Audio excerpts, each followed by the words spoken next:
Pregunta: ¿el andaluz existe? Respuesta breve: no. Respuesta larga: no.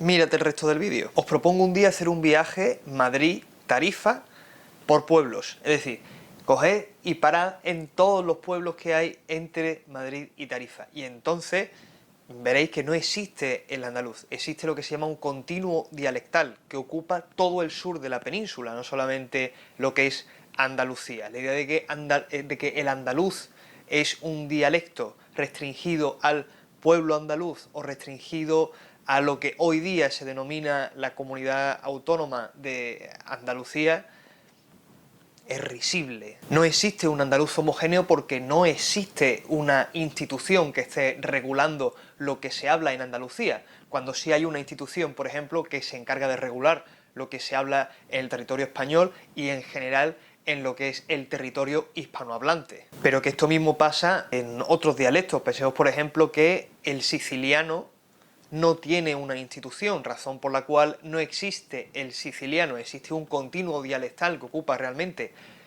toda la isla y que no está regulado. Existen sicilianos, del mismo modo que no existe un andaluz.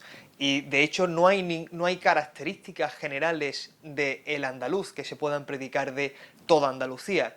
Yo, por ejemplo, que soy de Sevilla, tengo una serie de conexiones y tengo una serie de características comunes en mi manera de hablar que puedo tener en común con gente de mi provincia, cercanías, y que a lo mejor puedo tener en común con gente de Cádiz o de Huelva, pero que no voy a tener en común, desde luego, con gente de Almería, Granada o Jaén. Incluso dentro de esas provincias o de esas áreas geográficas tenemos diferencias abismales y que no tienen absolutamente ninguna relación con otras zonas geográficas. A lo mejor resulta que un sevillano puede tener más en común en su manera de hablar con alguien del sur de Extremadura que a lo mejor con alguien de Granada o con alguien de Almería, siendo parte todo de esa comunidad autónoma que decimos Andalucía, pero que no se corresponde lingüísticamente con la realidad que se quiere que sea por algún rollo nacionalista. Lo que determina la homogeneidad de un idioma es una institución reguladora, como por ejemplo lo es la RAE en el mundo hispanohablante. Cuando no existen ese tipo de instituciones se producen un caos precioso y maravilloso de formas de escribir, formas de expresarse y formas de hablar que no están reguladas por un centro. Esta ausencia de un centro para lo que se quiere entender como andaluz es precisamente lo que garantiza la riqueza de los andaluces, que sería, y no me refiero a los andaluces, a las personas andaluzas, me refiero a los dialectos andaluces, porque realmente no hay un andaluz, hay muchos andaluces. De lo que estaríamos hablando en realidad sería del continuo dialectal de el sur de la península ibérica. Esto tiene la variante contraria, es decir, el español es manufacturado. El hecho de que nosotros estemos constantemente generando libros y material de escuela, televisión, programas, etcétera, donde se esté hablando en español, lo que hace es manufacturar el español. El español, igual que he dicho que el andaluz no existe y la respuesta breve es no, lo mismo podemos decir del español. Preguntaos si el español existe o si igual existe y existe a lo mejor pero se habla solamente en Madrid, Soria y Valladolid o sitios así, ¿no? No existe como una realidad hablada. Ningún idioma realmente existe. Lo que se aprende por lo general en los libros de texto o lo que se aprende cuando nosotros estudiamos otro idioma, si cogemos un manual de inglés o un manual de alemán o un manual de francés, lo que nosotros estamos aprendiendo realmente es una política. Todo esto al final es política, es la generación de una identidad a través de un lenguaje, en lugar de respetar los continuos dialectales. Si nosotros hemos dicho antes, hacemos un Madrid-Tarifa por pueblos, pues podríamos hacer un Madrid-Lisboa por pueblos. Lo mismo podríamos hacer un autobús Madrid-Roma por pueblos y ver cómo pasamos del castellano al aragonés, del aragonés al catalán, del catalán al provenzal, del provenzal o al occitano, o todas las variedades que existen en el norte de Italia hasta llegar a Roma, que realmente no existe el italiano, existen variedades, infinitas variedades del italiano, no existe el francés. Cuando se inventa la imprenta, cuando se oficializa, se genera esa idea de Estado-nación a partir del siglo XVI, es cuando se inventa la noción de un lenguaje y es cuando se inventa la noción de un idioma para todo el pueblo. Así que el español no existe, el español se fabrica en las escuelas y el español se fabrica en los estudios de televisión, en las imprentas, en la radio, etc. Y lo mismo podemos decir del inglés o del alemán. No existen, el alemán no existe. El alemán se fabrica en los libros de texto. Y no solamente en los libros de textos que leen los alemanes, sino en los que nosotros estudiamos a la hora de ponernos a estudiar alemán, o ponernos a estudiar árabe, o ponernos a estudiar hebreo, o lo que sea. Los idiomas se manufacturan por parte de un centro estatal. Los dialectos, en cambio, suelen estar descentralizados, es decir, carecen de, por ejemplo, una regulación homogénea a la hora de escribir, carecen de una ortografía, carecen de unos medios estatales para promocionar esa identidad, o carecen de unos medios estatales para promocionar una política lingüística. Y eso es precisamente lo que garantiza su riqueza, es decir, no estoy condenando el que los dialectos no tengan una academia, sino lo contrario, estoy condenando que los idiomas tengan una academia y que tendrían que parecerse más a los dialectos precisamente para respetar esa riqueza y para respetar la manera de expresarse, escribir y hablar que tiene de hecho la gente y que no se pueden manifestar externamente porque existe una política ortográfica o una política lingüística en general que nos mantiene a todos atados a la hora de expresarnos públicamente. Esto también tiene una desventaja, es decir, el hecho de que no existan ninguna entidad reguladora que, por ejemplo, promocione los continuos dialectales de la parte meridional de España, es lo que provoca, por ejemplo, que estén en peligro ciertas formas de hablar. Y no me refiero, porque no creo que los continuos dialectales del andaluz o en general del sur de la península se vayan a perder, no tengo miedo de eso, tengo miedo de otros idiomas que sí se pueden perder porque también se están perdiendo ciertas formas de vida. Y, por ejemplo, estoy pensando en la fabla, que para los que no lo sepáis, la fabla es lo que se habla en la frontera natural entre España y Portugal. Lo que es natural, cuando hemos hablado del por pueblos entre Madrid y Lisboa, lo que es natural es el continuo dialectal. Lo que es antinatural es esa ruptura brusca entre dos países. Es lo normal, es que haya continuos dialectales. Eso es lo natural. Pensad que cuando estáis en Francia, por ejemplo, en la frontera franco-alemana, no vais de un pueblo que se habla francés, cruzáis y llegáis a otro donde se habla alemán. Existen continuos dialectales también allí. No es el único sitio, España, donde hay continuos dialectales. Están por todo el mundo, están en todas partes. Tenéis, por ejemplo, el alsaciano en la frontera de Alemania y Francia. Lo normal, precisamente, es ese continuo dialectal. Y ese tipo de cosas son las que están en peligro, porque el Estado se las está comiendo. Los estados centralizados se comen este tipo de cosas. Y aquí en España la fabla está en un momento dramático porque muy probablemente, muy pronto, va a desaparecer. Igual que puede desaparecer el leonés, igual que puede desaparecer el dialecto del Bierzo, o igual que pueden desaparecer otros dialectos que están en peligro porque no tienen precisamente, carecen de esa institucionalización que proteja esas maneras de hablar. Y aunque hay muy buenas iniciativas para proteger estos lenguajes, muchos de estos lenguajes dependen también de formas de vida. Y en este caso, por ejemplo, la forma de vida rural es lo que mantiene muchas veces estos lenguajes vivos. Y si no hay gente en los pueblos, no van a sobrevivir estos lenguajes. El peligro está en que el Estado tiene capacidad para censurar, tiene capacidad para controlar, tiene capacidad para decir lo que es correcto y lo que es correcto en su manifestación pública, impidiendo que las personas que hablan su dialecto se expresen de manera natural. Esto impide, por ejemplo, que los dialectos formen muchas veces tradiciones literarias que estén validadas dentro del conjunto del país. Nosotros Yo jamás, en mi escuela, jamás he leído poemas en gallego, jamás he leído poemas en bable, jamás, o sea, han tenido que pasar no sé cuántos años, o sea, yo creo que tenía 20 y pico años cuando me enteré de que existían las fablas. ¿Cómo ha sucedido esto de que en la escuela no se ha estudiado? ¿Cómo es que en España, qué clase de nacionalismo rancio estamos transmitiendo a nuestros hijos que no saben los dialectos, no saben las formas de hablar que existen en la península?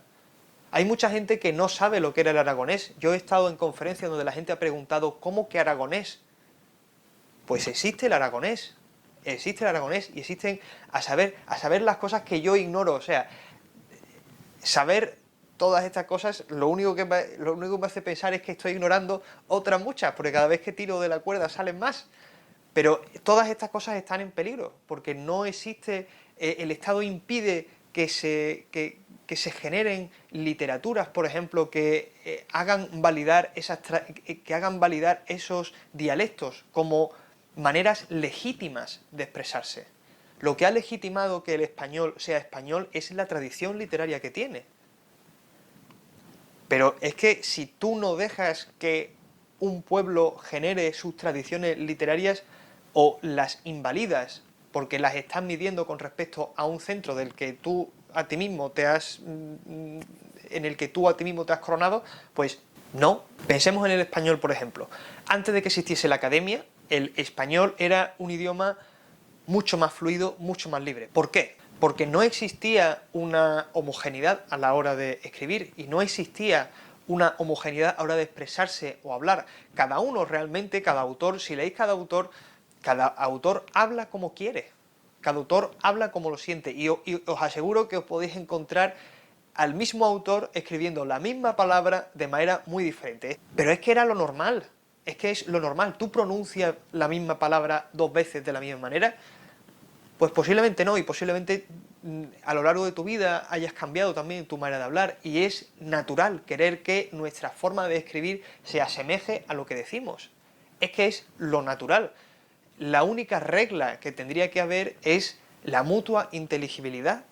Voto por una desinstitucionalización del lenguaje. Voto porque la academia retire el yugo que existe con respecto a la manera de expresarse públicamente y que se deje a las personas hablar en la manera en que sientan que tienen que hablar.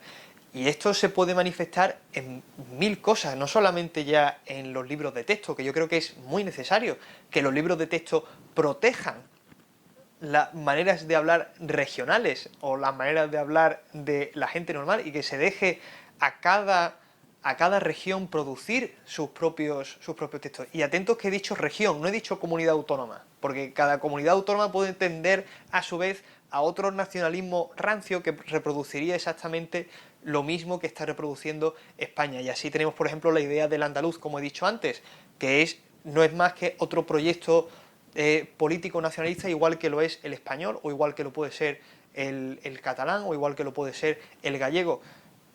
Voto por otro tipo de cosas. No tenemos que generar, no tenemos que reproducir los mismos errores que está reproduciendo la academia a nivel estatal, a nivel regional. No hay necesidad de que hagamos eso mismo.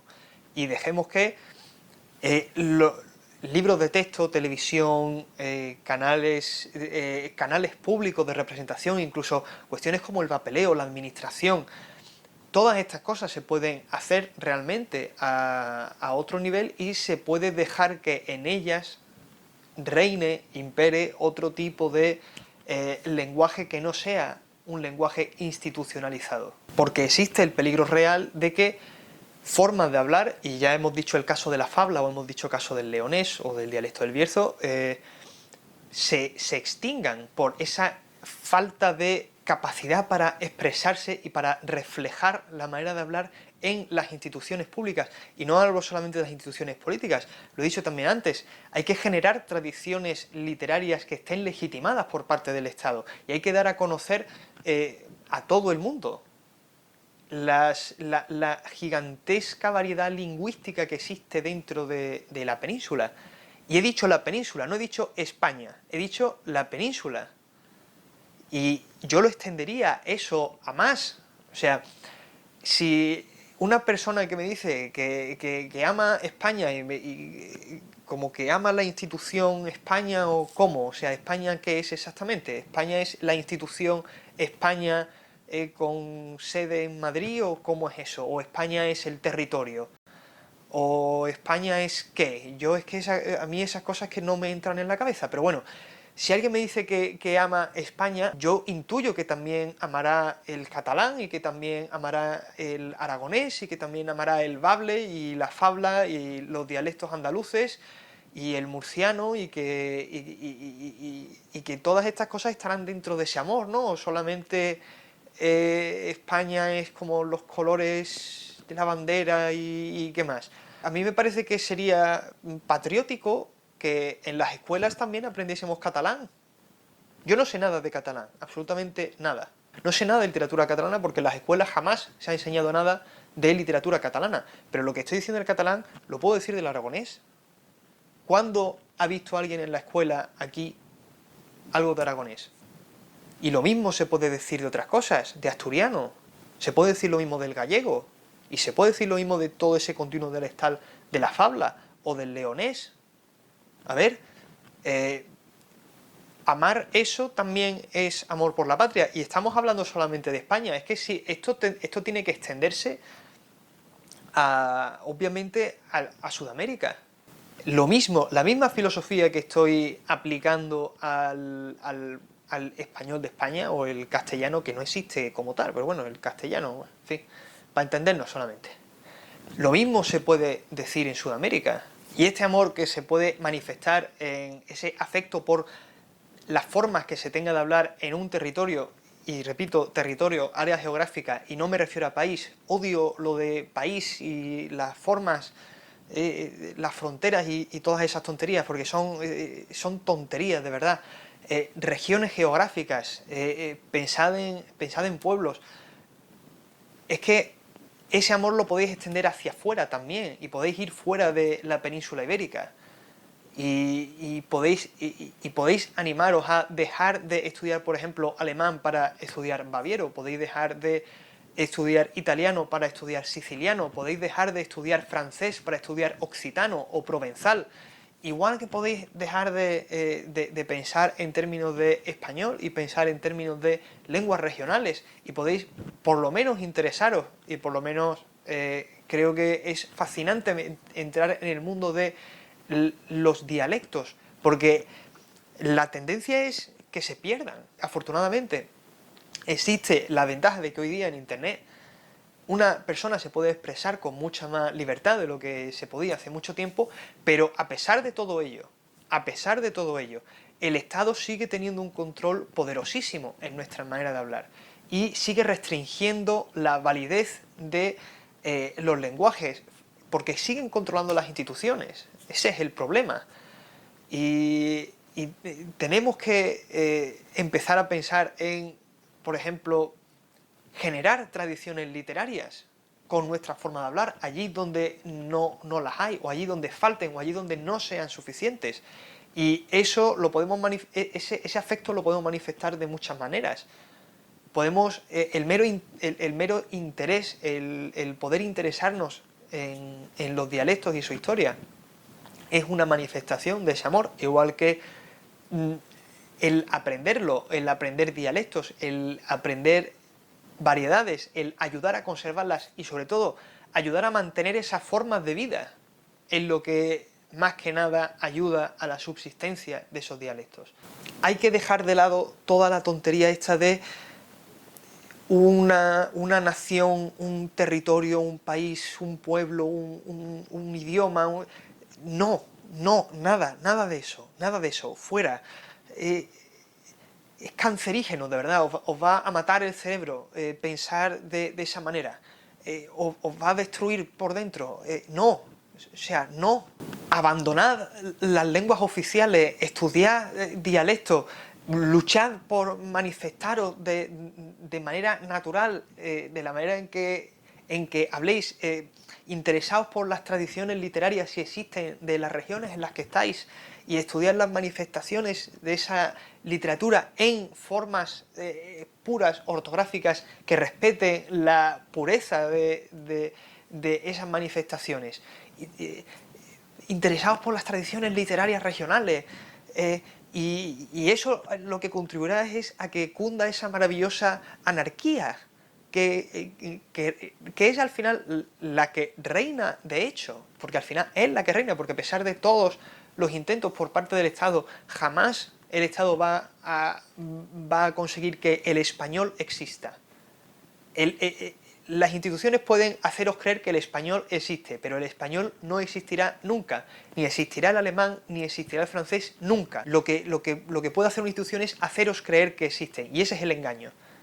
Pero vosotros podéis luchar en contra y conseguir que cunda la anarquía.